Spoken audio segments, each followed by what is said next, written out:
Hello नमस्कार साथियों, Rathore GS academy में आप सभी का स्वागत है। आज इंडियन ज्योग्राफी का जो है ना पांचवा चैप्टर का होगा। अध्याय जो 5 है, भारत की जलवायु। भारत की जलवायु आज हम लोग इसका डिस्कशन करेंगे, जो कि 5वां नंबर चैप्टर में है। 5वां नंबर चैप्टर को पहले हम लोग डिस्कस करते हैं थ्योरी से, फिर इनका जो है ना क्वेश्चन हम लोग डिस्कस करेंगे। देखिए पहला है, देखिए जलवायु। जलवायु के अंतर्गत देखिए जलवायु, भारत की जलवायु कैसी है बताइए। भारत की जलवायु कैसी है? उष्णकटिबंधीय मानसूनी जलवायु है। कैसी है? उष्णकटिबंधीय मानसूनी जलवायु। ये क्वेश्चन पूछा जाता है, फर्स्ट में ही इंपॉर्टेंट क्वेश्चन है। भारत की जलवायु कैसी है, तो क्या बताना है?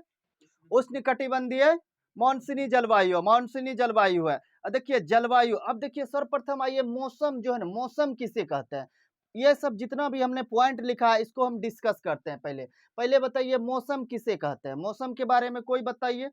मौसम किसी भी क्षेत्र में, किसी भी क्षेत्र में कुछ घंटा, कुछ समय, यानी कुछ समय, कुछ घंटा, कुछ दिन तक के कुछ समय, किसी भी क्षेत्र में कुछ घंटा, कुछ दिन या फिर कुछ सप्ताह तक जो वायुमंडलीय दशा रहती है उसी को क्या कहते हैं? मौसम कहते हैं। उसी को मौसम कहते हैं। तो फिर से देखिए हमने क्या बताया, कुछ घंटा, कुछ दिन, कुछ सप्ताह के लिए ही यह रहता है। यह कुछ सप्ताह के लिए ही रहता है, जिसे क्या कहते हैं? मौसम कहते हैं। मौसम कहते हैं। अब आइए दूसरे नंबर पे जलवायु। जलवायु देखिए, जलवायु किसे कहते हैं? किसी भी क्षेत्र में, किसी भी क्षेत्र में लंबे समय तक, कितना लंबे समय, यानी 1 माह, 2 माह, 6 माह, 1 साल, यानी लंबे समय तक जो मौसम की स्थिति रहती है उसी को क्या कहते हैं? जलवायु कहते हैं। उसी को जलवायु कहते हैं। देखिए इसमें थोड़ा सा डिफरेंट है। क्या है? मौसम में क्या बताया? कुछ दिन के लिए, कुछ सप्ताह के लिए, कुछ घंटा के लिए रहता है, लेकिन जलवायु जो है ना लंबे समय के लिए रहता है। क्या रहता है? लंबे समय के लिए रहता है। इसको क्या कहते हैं? जलवायु कहते हैं।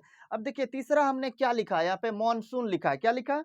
मानसून लिखा है। देखिए मानसून जो है पहले अरबी भाषा है। ये पूछा जाता है मानसून कैसी भाषा है, तो क्या बताना है? अरबी भाषा है। अरबी भाषा के मौसिम से बना है। किससे बना है? मौसिम से बना है, जिसका अर्थ होता है ऋतु। क्या होता है? ऋतु है, जिसका शाब्दिक अर्थ होता है ऋतु। तो देखिए मानसून, मानसून हमने क्या बताया सर्वप्रथम? ये कैसी भाषा है? अरबी भाषा। अरबी की भाषा के किस शब्द से बना है? मौसिम से बना है। मौसिम का अर्थ क्या होता है? ऋतु होता है। ठीक। अब आइए मानसूनी पवन के बारे में हम लोग जानते हैं। मानसूनी पवन, मानसूनी पवन उस पवन को कहते हैं जो ऋतु में परिवर्तन के साथ साथ, ऋतु में परिवर्तन के साथ साथ अपने दिशा में परिवर्तन लाता है। ऋतु में परिवर्तन के साथ साथ अपने दिशा में परिवर्तन लाता है। उसको क्या कहते हैं?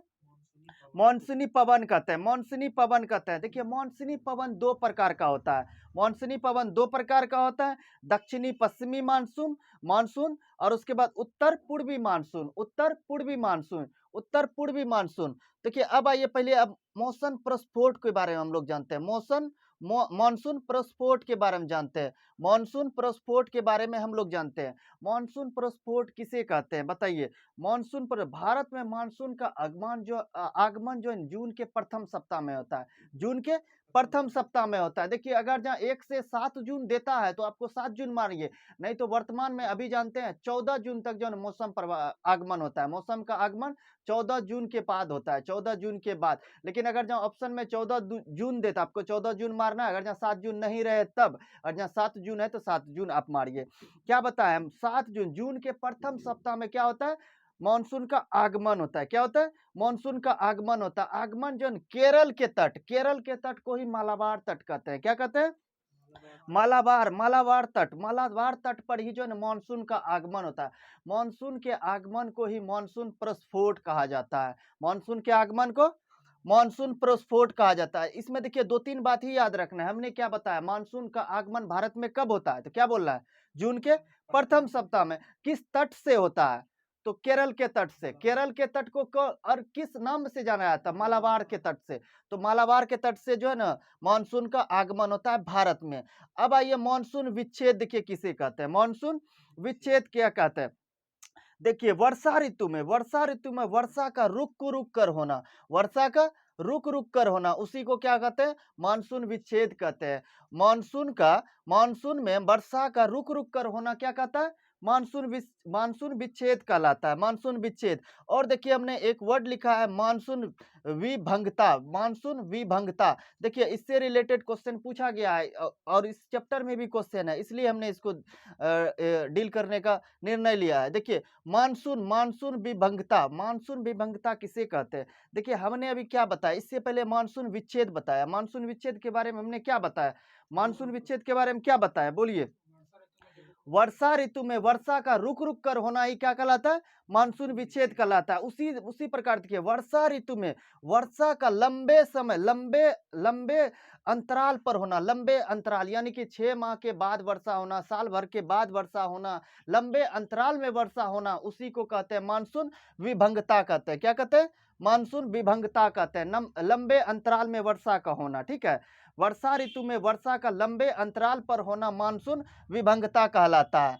तो ये आ गया। उसके बाद देखिए मानसून निवर्तन, मानसून निवर्तन। देखिए हमने क्या बताया अभी, मानसून प्रस्फोट किसे कहते हैं? तो मानसून का आगमन मानसून प्रस्फोट कहलाता है। और मानसून का जो है ना, जब भारत से जब मानसून निकलती है, भारत के तमिलनाडु के तट से निकलती है। तमिलनाडु जिसको कि आप कोरोमंडल तट कहते हैं, कोरोमंडल तट से जो है ना भारत से मानसून बाहर हो जाती है। और केरल के मालाबार तट से क्या करते हैं, भारत आगमन होता है। तो देखिए भारत से जो है ना मानसून का बाहर निकलना, भारत से मानसून का बाहर निकलना ही मानसून निवर्तन कहलाएगा। क्या कहलाएगा? मानसून निवर्तन कहलाए। इन दोनों बातों को आपको याद रखना है, मानसून प्रस्फोट और मानसून निवर्तन। मानसून का आगमन जो है ना मानसून प्रस्फोट कहलाएगा, और उसके बाद मानसून का जो है ना भारत से बाहर निकलना मानसून निवर्तन कहलाएगा, मानसून निवर्तन कहलाएगा। और हमने इस सारे जितने भी पॉइंट का हमने डिस्कशन किया, इन सबको याद रखना, यहाँ से क्वेश्चन पूछा जाता है। तो चलिए अब आगे बढ़ते हैं, आगे बढ़ते हैं। हमने अभी क्या बताया, भारत में 2 प्रकार की मानसून है। कितने प्रकार की? 2 प्रकार की। पहला हमने बताया दक्षिणी पश्चिमी मानसून, दूसरा बताया उत्तर पूर्वी मानसून। उत्तर पूर्वी में आइए पहले जो है दक्षिणी पश्चिमी मानसून को हम लोग डिस्कस करते हैं। देखिए दक्षिणी पश्चिमी मानसून की उत्पत्ति जो है भारत के दक्षिणी पश्चिमी भाग में होती है। दक्षिणी पश्चिमी मानसून की उत्पत्ति किधर होती है? भारत के दक्षिणी पश्चिमी भाग में होती है, इसीलिए इसको क्या कहते हैं? दक्षिणी पश्चिमी मानसून कहते हैं। ठीक है, इसीलिए इसे दक्षिणी पश्चिमी मानसून कहते हैं। देखिए इस पवन की उत्पत्ति जो है ग्रीष्म ऋतु यानी गर्मी में, ग्रीष्म ऋतु में हिंद महासागर अर्थात जलीय भाग से होती है। हिंद महासागर यानी जलीय भाग से होता है। देखिए तो पूछा जाएगा दक्षिणी पश्चिमी मानसून का जो है ना किस भाग से होता है उत्पत्ति? जलीय भाग से, जलीय भाग से। यहाँ पे ये क्वेश्चन पूछा जाएगा कि दक्षिणी पश्चिम मानसून जो किस ओर से किस ओर चलती है? तो जल से स्थल की ओर, जलीय भाग से स्थल की ओर चलती है, जलीय भाग से स्थल की ओर चलती है दक्षिणी पश्चिमी मानसून, दक्षिणी पश्चिमी मानसून। ठीक है, और देखिए जिस कारण इस पवन में नमी होती है, तो जलीय भाग से इसकी उत्पत्ति होगी, तो इसमें क्या होगी? नमी होगी, नमी होगी। इसलिए इस पवन को भारत में जो है वर्षा कराती, इसलिए यह पवन जो है भारत में वर्षा कराती है। ठीक है, अब देखिए भारत में सर्वाधिक वर्षा जो है ना दक्षिणी पश्चिमी मानसून से होती है। ये क्वेश्चन पूछा गया है कि भारत में सर्वाधिक वर्षा जो है ना किस मानसून से होती है? क्या बताना है? दक्षिणी पश्चिमी मानसून से होती है, मानसून से होती है। अब देखिए दूसरा हमने क्या बताया, उत्तरी पूर्वी मानसून, उत्तरी पूर्वी मानसून। देखिए इसकी उत्पत्ति जो है भारत के उत्तरी पूर्वी भाग में होती है। उत्तरी पूर्वी मानसून की उत्पत्ति किधर होती है? भारत के उत्तरी पूर्वी भाग में होती है, इसीलिए इसे क्या कहते हैं? उत्तरी पूर्वी मानसून कहते हैं। ठीक है, इसलिए इसे उत्तरी पूर्वी मानसून कहते हैं। और देखिए इसकी उत्पत्ति हिमालय पर्वत से होती है। इसकी उत्पत्ति किधर से होती है? हिमालय पर्वत अर्थात जो है स्थलीय भाग से होते हैं। कितने? स्थलीय भाग से। यहाँ ये क्वेश्चन पूछा जाएगा कि उत्तरी पूर्वी मानसून जो है ना किस ओर से किस ओर चलती है? क्या बताना? स्थल से जल की ओर चलती है, स्थल से जल की ओर। ये क्वेश्चन पूछा जाता है कि उत्तरी पूर्वी मानसून किधर से किधर चलती है? तो स्थलीय भाग से किधर चलती है? जलीय भाग की ओर चलती है। वहीं हमने इससे पहले भी बताया दक्षिणी पश्चिमी मानसून किधर से किधर चलती है? जलीय भाग से स्थलीय भाग की ओर चलती है, जलीय से स्थलीय भाग की ओर चलती है। दोनों बातों को याद रखना है। दक्षिणी पश्चिमी मानसून जल से जो है ना स्थल की ओर चलेगी, और इसके उत्तरी पूर्वी मानसून जो है ना स्थल से जल की ओर चलेगी। ये दोनों बात को आपको याद रखना है। उसके बाद देखिए अर्थात स्थलीय भाग से होती है, जिस कारण इसमें नमी नहीं होता है। तो पूछा जाएगा उत्तरी पूर्वी मानसून में नमी होती है? तो क्या बताना है? नहीं होती है, बिल्कुल नहीं होती है। इसलिए यह मानसूनी पवन वर्षा नहीं कराती है। तो पूछेगा कौन सी मानसूनी पवन वर्षा नहीं कराती है, तो क्या बोलना है? उत्तरी पूर्वी मानसून नहीं कराती है। ठीक है, आगे बढ़ते हैं। देखिए, उत्तरी पूर्वी मानसून को ही लौटता मानसून कहते हैं। उत्तरी पूर्वी मानसून को हमने बताया, इसी को क्या कहते हैं? लौटता मानसून कहते हैं। लौटता मानसून कहते हैं। मानसून के कारण ही तमिलनाडु के तट पर, देखिए उत्तरी पूर्वी मानसून के कारण ही तमिलनाडु के तट पे, हमने अभी बताया तमिलनाडु के तट से, जिसको कि कोरोमंडल तट कहते हैं, कोरोमंडल तट पे यह जाड़े के दिनों में वर्षा कराते हुए जो भारत से निकल जाती है, भारत से वापस चली जाती है। जाड़े के दिनों में पूछा जाएगा कि जाड़े के दिनों में तमिलनाडु के तट पे यानी कोरोमंडल के तट पे वर्षा कौन कराती है? क्या बताना है? लौटती मानसून या फिर उत्तरी पूर्वी मानसून बताना है। उत्तरी पूर्वी मानसून बताना है। अब देखिए आगे बढ़ते हैं। देखिए, दक्षिणी पश्चिमी मानसून की दिशा उत्तर से पूरब की ओर होती है। देखिए, इसकी उत्पत्ति किधर किधर हुई? दक्षिण पश्चिम में हुई। दक्षिण पश्चिम में हुई, इसलिए इसे क्या कहते हैं? दक्षिणी पश्चिमी मानसून कहते हैं। लेकिन देखिए क्या कहा, इसकी दिशा किधर होती है? दिशा हो जाएगा उत्तर पूरब। किधर हो जाएगा? उत्तर पूरब हो जाएगा, उत्तर पूरब। वहीं देखिए, उत्तर पूर्वी मानसून की उत्पत्ति किधर होती है? उत्तर पूरब में होती है। उत्तर पूरब में होती है, तो इसकी दिशा किधर हो जाएगा? दक्षिण पश्चिम हो जाएगा। दोनों का उल्टा हो जाएगा। जिसका दक्षिण पश्चिमी मानसून है उसका उत्तर पूरब दिशा। देखिए, अगर जहाँ इस ओर से यह उत्पत्ति हुई तो बहेगी इस ओर, बहेगी। अगर जहाँ इस ओर से होती है तो इस ओर बहती है। तो दक्षिण पश्चिम मानसून की दिशा हो जाएगा उत्तर पूरब, और उत्तर पूर्वी मानसून का दिशा हो जाएगा दक्षिण पश्चिम हो जाएगा, दक्षिण पश्चिम हो जाएगा। इस बात को आप लोग को याद रखना है। देखिए, अब आगे बढ़ते हैं हम लोग, आगे बढ़ते हैं। भारत में शरद ऋतु, देखिए ऋतु के बारे में हम लोग जानते हैं। पहले ऋतु के बारे में, भारत में शरद ऋतु या शीत ऋतु में वर्षा दो क्षेत्रों में होती है। देखिए, पूछा जाएगा कि भारत में शरद ऋतु में या शीत ऋतु में वर्षा कितने क्षेत्रों में होती है? दो क्षेत्रों में। किस किस क्षेत्रों में? उत्तर पश्चिमी भारत में और दक्षिण पूर्वी भारत में। उत्तर पश्चिमी भारत में और दक्षिण पूर्वी भाग में होती है। अब देखिए आगे बढ़ते, दिया है पश्चिमी विक्षोभ। पश्चिमी विक्षोभ के बारे में जानना है, जिसको कि जेट प्रभाव कहते हैं, ये इंपॉर्टेंट है। चलिए इसके बारे में डिस्कस करते हैं हम लोग। देखिए, इसकी उत्पत्ति जो है भूमध्य सागर से होती है। तो पूछा जाएगा पश्चिमी विक्षोभ की उत्पत्ति किधर होती है, कहां से होती है? क्या बताना है? भूमध्य सागर से होती है, भूमध्य सागर से होती है। यह उसके बाद देखिए, यह पूरब की ओर बहती है। किधर बहती है? पूरब की ओर बहती है। हमने बताया जिसका उत्पत्ति पश्चिम की ओर होगा उसका किधर बहेगी? पूरब की ओर बहेगी। तथा काला सागर और कैस्पियन सागर से नमी प्राप्त करती है। देखिए, यह क्वेश्चन पूछा जाता है, पश्चिमी विक्षोभ जो है किस सागर से नमी प्राप्त करती है? तो क्या बताना है? काला सागर और कैस्पियन सागर, इंपॉर्टेंट इसी का मारना है। उसके बाद देखिए, यह भारत में प्रवेश उत्तरी पश्चिमी भाग से करती है। तो पश्चिमी विक्षोभ किस ओर से किस भाग से प्रवेश करती है भारत में? उत्तरी पश्चिमी भाग से प्रवेश करती है भारत में। यह देखिए, यह मानसूनी पवन शरद या शीत ऋतु में पंजाब, राजस्थान, हरियाणा, दिल्ली जैसे क्षेत्रों में वर्षा कराती है। तो पूछा जाएगा कि देखिए क्या पंजाब, राजस्थान, हरियाणा, दिल्ली के क्षेत्रों में कौन सी वर्षा कराती है? तो क्या बताना है? पश्चिमी विक्षोभ। कौन कराती है? पश्चिमी विक्षोभ कराती है। शीत ऋतु में कराती है या फिर शरद ऋतु में कराती है, ठंडी के दिनों में।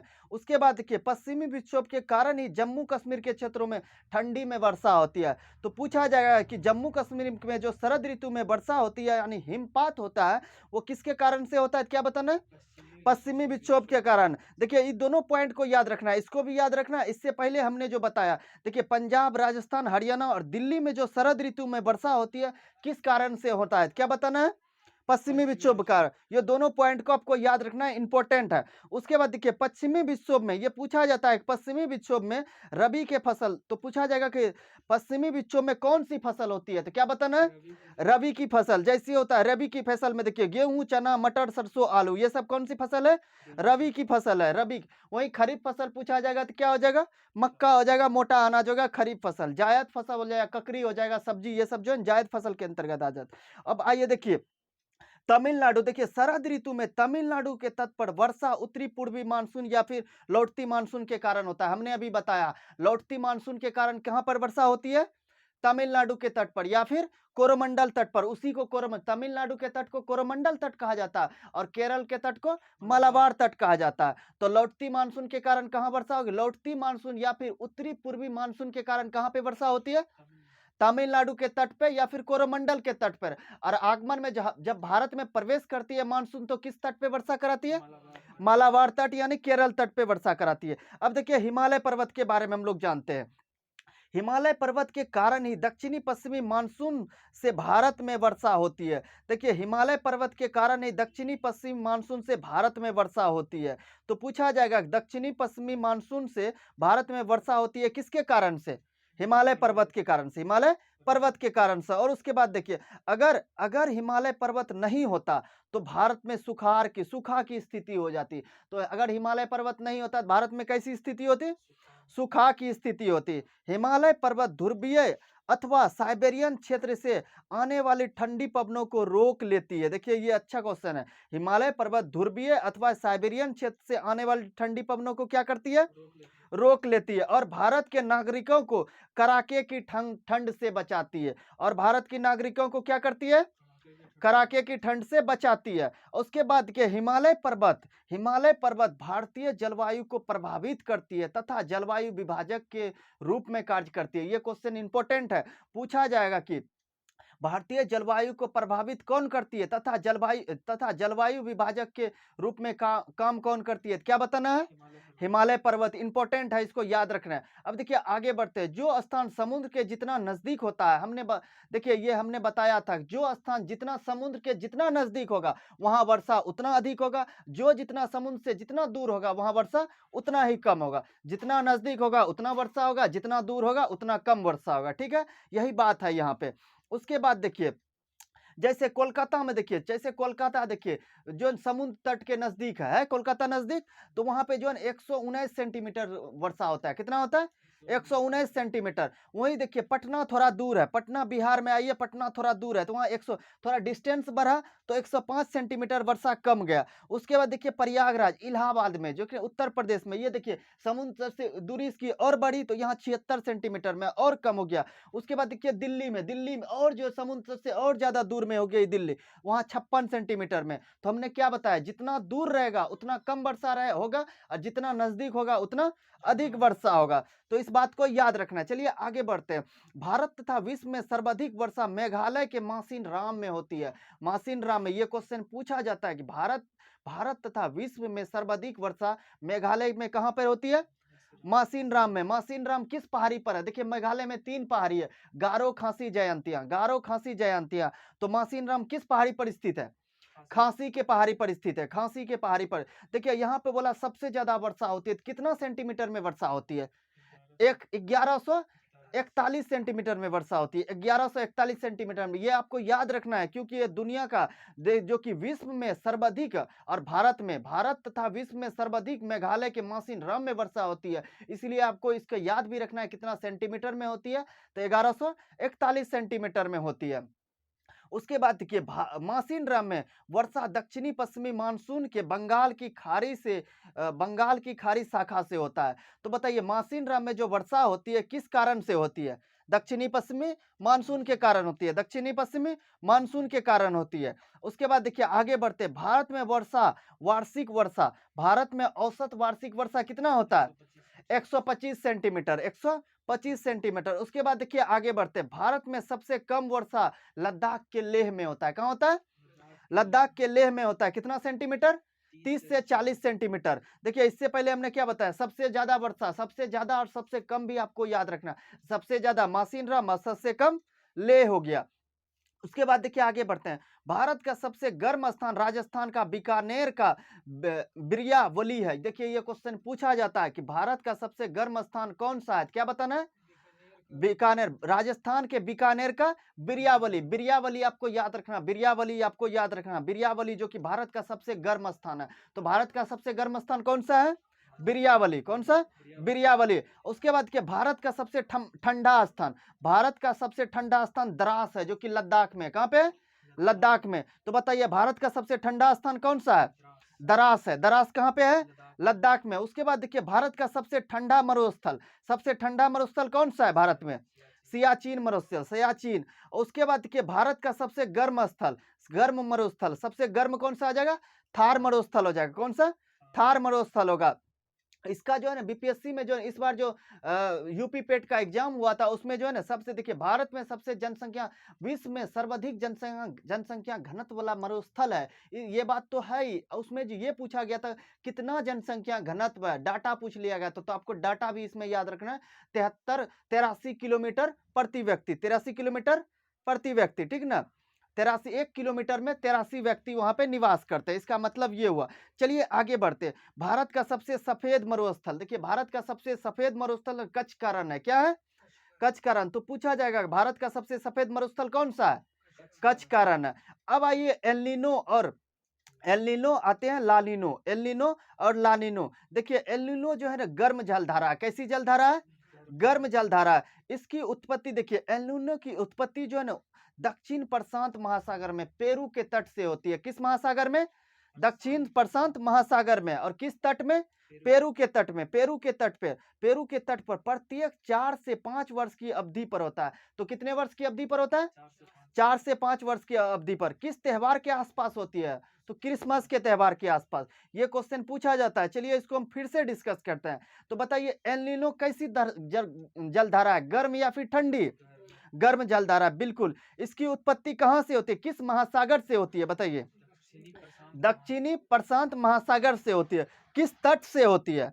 पेरू के तट से होती है। कितने वर्ष के अंतराल होती है? 4 से 5 वर्ष के अंतराल होती है। किस त्योहार के आसपास होती है? क्रिसमस के आसपास होती है, ठीक है। देखिए एल नीनो का शाब्दिक अर्थ होता है बालक ईसा। किसका होता है? किसका अर्थ क्या अर्थ होता है? बालक ईसा होता है। एल नीनो जलधारा की उत्पत्ति होने से भारतीय मानसून पर निम्न प्रभाव पड़ता है। देखिए एल नीनो की धारा की उत्पत्ति जो होता है उसके कारण जो है भारतीय मानसून पर क्या प्रभाव पड़ता है उस बारे में दिया गया। तो देखिए 1 नंबर में दिया भारत में सूखा की स्थिति उत्पन्न होती है। तो बताइए भारत में सूखा की स्थिति उत्पन्न किसके कारण होती है? एल नीनो के कारण होती है। उसके बाद के भारत में मानसून का आगमन 10 से 15 दिन देर से पहुंचता है। तो बताइए भारत में मानसून का आगमन 10 से 15 दिन लेट से पहुंचने का क्या कारण है? एल नीनो की जलधारा, बिल्कुल। ये दोनों बात को आपको याद रखना है, इंपॉर्टेंट। और एल नीनो के बारे में मुख्य तौर पे याद रखना है क्योंकि यहाँ से क्वेश्चन पूछा गया है। अब आइए लानिनो के बारे में हम लोग पढ़ते हैं। लानिनो एक ठंडी जलधारा है। कैसी जलधारा है? ठंडी जलधारा। और इसकी उत्पत्ति जो है ना प्रशांत महासागर से होती है। कहां से हुई है? प्रशांत महासागर से हुई है। इसके बाद देखिए इस धारा का भारतीय मानसून पर प्रभाव पड़ता है। इसके कारण भारत में बाढ़ की स्थिति आती है। तो बताइए भारत में बाढ़ की स्थिति किसके कारण आती है? लालिनो के कारण। और भारत में सूखा की स्थिति एल नीनो के कारण। ये दोनों बात को आपको याद रखना है, बार बार मैं कह रहा हूं, ये इंपॉर्टेंट है, ठीक है। उसके बाद देखिए समुद्र देर से ठंडा होता है और देर से गर्म होता है। देखिए हमने बताया समुद्र क्या होता है? देर से ठंडा होता है और देर से गर्म होता है। देर से ठंडा होता है और देर से गर्म होता है, इस बात को याद रखना है। उसके बाद देखिए स्थल खंड जो है तुरंत ठंडा होता है और तुरंत गर्म होता है। स्थल खंड क्या होता है? तुरंत ठंडा होता है, तुरंत गर्म होता है। जिस तरह देखिए थार मरुस्थल जो है ना दिन में आप जाइएगा 12 बजे तो उस पर आप चल नहीं पाएंगे, इतना गर्मी होगा। उसके बाद फिर वहीं पे रात का जब 12-1 बजेगा तो आपको इतना ठंड लगेगा, आपको जो है ना चादर ढकना पड़ेगा। तो रात में ठंड क्या बताया? स्थल खंड जो है जल्दी से ठंडी होती है और जल्दी से गर्म होती है। जल्दी से ठंडी होती है और जल्दी से गर्म होती है। समुद्र क्या होता है? देर से ठंडा होता है और देर से गर्म होता है। इन दोनों बात को आपको याद रखना है। उसके बाद देखिए वायु हमेशा जो है हाई प्रेशर बेल्ट से लो प्रेशर बेल्ट की ओर चलती है। किधर से किधर चलती है? हाई प्रेशर बेल्ट से लो प्रेशर बेल्ट की ओर चलती है। और उसके बाद देखिए जलधारा 2 प्रकार की होता है। हमने बताया गर्म जलधारा और ठंडी जलधारा। गर्म जलधारा और ठंडी जलधारा। अब देखिए गर्म जलधारा जो है ना विषुवत रेखीय क्षेत्र से ध्रुव की ओर चलती है। देखिए गर्म जलधारा जो है ना विषुवत रेखा से, देखिए हमने ये देखा, ये है विषुवत रेखा। विषुवत रेखा से गर्म जलधारा विषुवत रेखा से किधर चलती है? ध्रुव की ओर चलती है। विषुवत रेखा से ध्रुव की, इधर भी चलेगी, ठीक ना, इधर भी चलेगी। विषुवत रेखा देखिए विषुवत रेखा से ध्रुव की ओर कौन सी चलेगी? गर्म जला। विषुवत रेखा से ध्रुव की ओर गर्म जला। विषुवत रेखा से ध्रुव की ओर गर्म जलधारा। वहीं पे ठंडी जलधारा उत्तरी ध्रुव से विषुवत रेखा की ओर, उत्तरी ध्रुव से विषुवत रेखा। वही दिया देखिए गर्म ठंडी, हमने क्या बताया? ठंडी ध्रुव से विषुवत की ओर कौन सा चलेगी? ठंडी चलेगी, ठंडी चलेगी। वो ध्रुव से विषुवत की ओर, ध्रुव से विषुवत की ओर कौन सी जलधारा? ठंडी जलधारा। और उसके बाद विषुवत रेखा से ध्रुव की ओर, विषुवत रेखा से ध्रुव की ओर कौन सी जलधारा? गर्म जलधारा, इस बात को याद रखना, ये इंपॉर्टेंट है। हम फिर से मैं इसको रिवीजन में करवा रहा हूँ। देखिए फिर से हमने अभी क्या बताया, जो विषुवत रेखा से ध्रुव की ओर चलेगी, विषुवत रेखा से ध्रुव की ओर चलेगी, कौन सी जलधारा होगी? गर्म जलधारा होगी।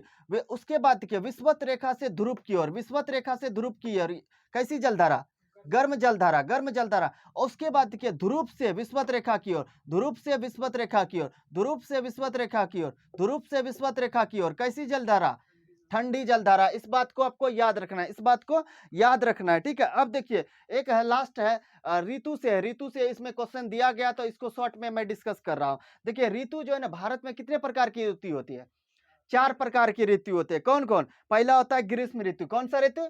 ग्रीष्म ऋतु आता है। दूसरा क्या होता है? वर्षा ऋतु होता है। तीसरा क्या होता है? शरद ऋतु होता है। कौन सा ऋतु? शरद ऋतु। चौथा क्या होता है? शीत ऋतु। देखिए इसका शासन, इसका अवधि क्या होता है? ग्रीष्म ऋतु जो है ना 15 मार्च से 15 जून तक। कब से कब? 15 मार्च से 15 जून तक। 15 मार्च से ये पूछा जाता है, इसको अवधि आपको याद रखना है। ग्रीष्म में 4 प्रकार की ऋतु होती है, उसमें से देखिए पहला जो ग्रीष्म ऋतु होता है, इसका अवधि है 15 मार्च से 15 जून, 15 मार्च से 15 जून। उसके बाद देखिए दूसरा, देखिए वर्षा ऋतु। कौन सा ऋतु? वर्षा ऋतु। वर्षा ऋतु का देखिए 15 जून से 15 सितंबर, 15 जून से 15 सितंबर। उसके बाद तीसरा देखिए शरद ऋतु। कौन सा ऋतु? शरद ऋतु। 15 सितंबर से 15 दिसंबर, 15 सितंबर से 15 दिसंबर। उसके बाद चौथा देखिए शीत ऋतु। कौन सा ऋतु? शीत ऋतु। शीत ऋतु देखिए 15 दिसंबर से 15 मार्च, 15 दिसंबर से 15 मार्च। देखिए ये सभी 3-3 माह का क्या होता है? कितना माह का? 3 माह का। पहले देखिए आपको एक याद रखना है, एक सिर्फ याद रखना है, कौन सा? ग्रीष्म ऋतु का याद रखना है। ग्रीष्म ऋतु हमने क्या बताया? 15 मार्च से 15 जून, 15 मार्च से 15 जून। अब इसको देखिए 15 मार्च से 15 जून, 15 मार्च से 15 जून कितना हो गया? 3 माह हो गया। फिर इसमें जून में जो है ना 3 माह जोड़िए, 3 माह जोड़ेंगे तो सितंबर आ जाएगा, 15 सितंबर आ जाएगा। फिर इसमें 3 माह जोड़िए तो क्या आ जाएगा? 15 सितंबर से 15 दिसंबर आ जाएगा। फिर इसमें 3 माह जोड़िए आप, 15 सितंबर में 3 माह जोड़ेंगे तो 15 मार्च आ जाएगा। 15 मार्च, देखिए यहाँ पे मार्च था, फिर आ गया मार्च पे, फिर आ गया मार्च पे। तो कितना-कितना माह का होता है? सब 3-3 माह का होता है, 3-3 माह का। 4 ऋतु है, 3 माह करके हो गया, 4 तिया 12 हो गया। आपको सिर्फ एक याद रखना है, सिर्फ एक। ग्रीष्म ऋतु, ग्रीष्म ऋतु, वर्षा ऋतु, शरद ऋतु, शीत ऋतु। इसका अवधि याद रखने के लिए सिर्फ आपको एक याद रखना है, 15 मार्च से 15 जून, 15 मार्च से 15 जून। अब इस 15 जून में जो है ना आपको 3-3 माह ऐड करते जाना, ऐड करते जाना, इसका लास्ट तक निकल जाएगा। इस तरह आपको याद रखना है, ठीक है। देखिए डिस्कशन था, 5 चैप्टर था, 5वां चैप्टर का डिस्कशन हमने थ्योरी का कर दिया। अब नेक्स्ट क्लास में जो है ना हम लोग जो है ना क्वेश्चन का इसका डिस्कशन करेंगे। तो बहुत बहुत धन्यवाद। जय हिंद।